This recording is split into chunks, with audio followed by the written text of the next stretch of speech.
Dating BFF ni Miss Catherine Bernardo abay ipinost ang girlfriend ni Mayor Mark Alcala ng Lucena City. Ang lahat na yan, but before that, if you haven't subscribed yet to my YouTube channel, please don't forget to like, share, and subscribe at i-hit mo na rin ang notification bell for more showbiz updates. Bago tayo of course magpatuloy sa ating updates for today's video, nais ko pong pasalamatan kayo for always watching and trusting this channel. Thank you so much sa inyong laging panonood at palagi ang pagsubaybay sa mga updates po natin. Maraming salamat po.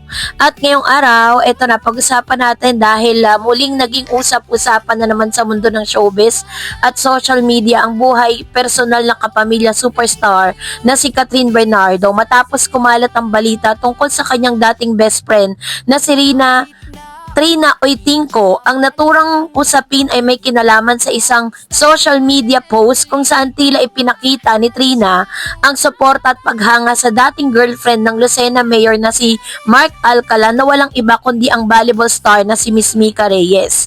Ang simpleng social media interaction na ito ay mabilis na naging paksa sa intriga ng internet. Maraming netizen ang nagbigay ng kani-kanilang interpretasyon sa naturang post at may ilan ding nagsabing tila may patama ito sa dating matalik na kaibigan ni Trina na si Catherine Bernardo.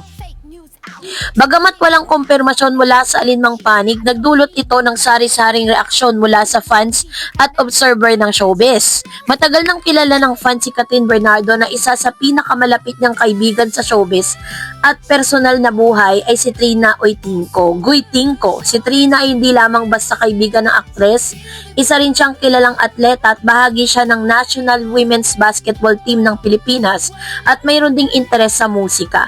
Sa loob ng maraming taon, madalas silang magkita ni Catherine at na magkasama sa mga personal na lakad, bakasyon at selebrasyon. Sa social media, maraming larawan na nagpatunay kung gaano kalapit ang kanilang samahan. Madalas silang mag-post sa mga larawan ng kanilang bonding moments mula sa simpleng dinners hanggang sa travel adventures. Dahil dito, maraming fans ang natuwa sa kanilang pagkakaibigan. Para sa kanila, isa itong patunay na kahit gaano kasikat ng isang artista, mahalaga pa rin ang pagkakaroon ng tunay na kaibigan sa labas ng showbiz. Naging mas komplikadong sitwasyon ng maling si Catherine Bernardo kay Mayor Mark Alcala, ang alkalde ng Lucena City sa Quezon. Sa mga nagdaang buwan, maraming larawan at bidyong kumalat sa social media na nagpapakita sa kanilang dalawa na magkasama sa iba't ibang lugar. Kabilang na ang pamimili sa isang mall sa Taguig dahil dito mas lumakas ang usap-usapan na may espesyal na relasyon sila. Bagamat hindi pa sila opisyal na nagkukumpirma tungkol sa tunay na estado ng kanilang relasyon, tila hindi na rin sila masyadong nagtatago sa publiko. Gayunpaman, ang paglabas ng kanilang mga larawan ay nagbigay daan sa iba't pang intriga, kabilang na ang koneksyon ng mayor sa isang dating karelasyon. So, bago pa maling kay Catherine Bernardo, napabalitang naging girlfriend ni Mayor Mark Alcala ang volleyball star na si Mika Reyes. Si Mika ay isang kilalang atleta sa larangan ng volleyball at isa sa mga hinahangaan ng maraming sports fans sa bansa dahil dito marami rin siyang followers sa social media.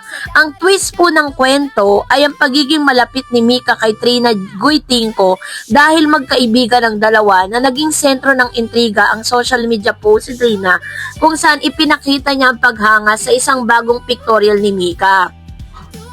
Sa naturang post, tinawag pa ni Trina si Mika bilang Queen of Freshness. Bagamat simpleng caption lang ito, maraming netizen ang nagbigay ng malalim na kahulugan sa naturang post.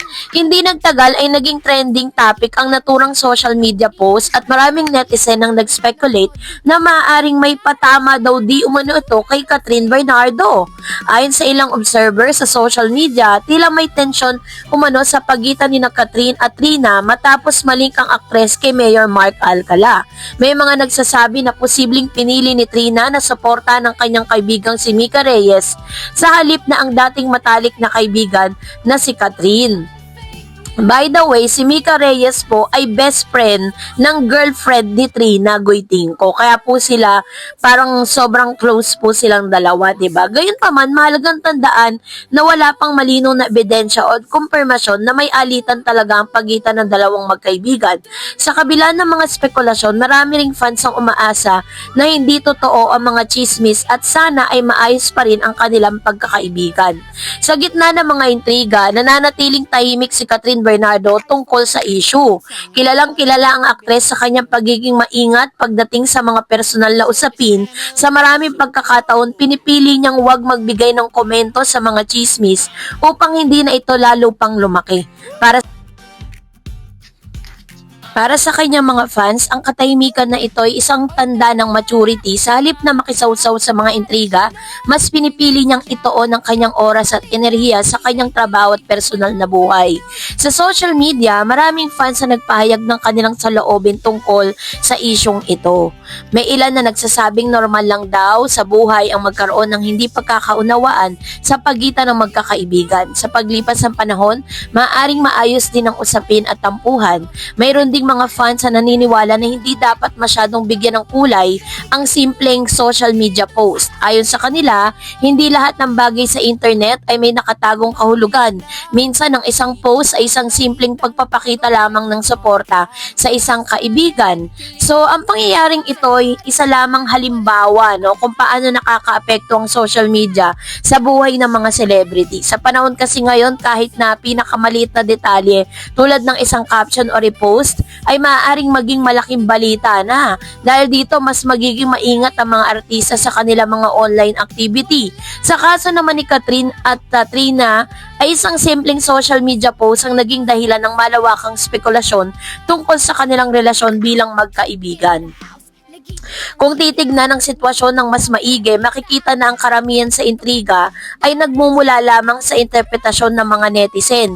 Wala pang malinaw na pahayag mula kina Catherine Bernardo, Trina Goytingco o Mika Reyes na nagpapatunay na may tunay na alitan sa pagitan nila. Sa mundo ng showbiz, normal na magkaroon ng ganitong klase ng espekulasyon. Dahil sikat ang mga personalidad na sangkot sa kwento, natural lamang na maging interesado ang publiko sa kanilang personal na buhay. Ngunit mahalaga ring tandaan na hindi lahat ng chismis ay totoo. So, ang balitang tungkol sa dating BFF ni Catherine at na si Trina at ang kanyang social media post tungkol kay Mika, nagbigay iyan ng panibago na namang intriga sa mundo ng showbiz. So, nakakita lang po yung mga intrigera, nakapag-post lang si Trina patungkol po dun sa best friend ng kanyang girlfriend, ay ang dami na pong naglusutang mga chismis at spekulasyon. Pero ang totoo, kasi may mga evidence or wala man tayong makita na parang lumalabas si Catherine tsaka si Trina katulad ng dati, pinagpapalagay ng mga chismosa sa internet na sila po ay nag-away or may samaan ng loob dahil nga daw kay Mayor Mark Alcala. So kayo po, anong inyong saloobin patungkol dito? Mag-comment kayo sa comment section. And that's it for today. For more videos and updates, please don't forget to like and subscribe.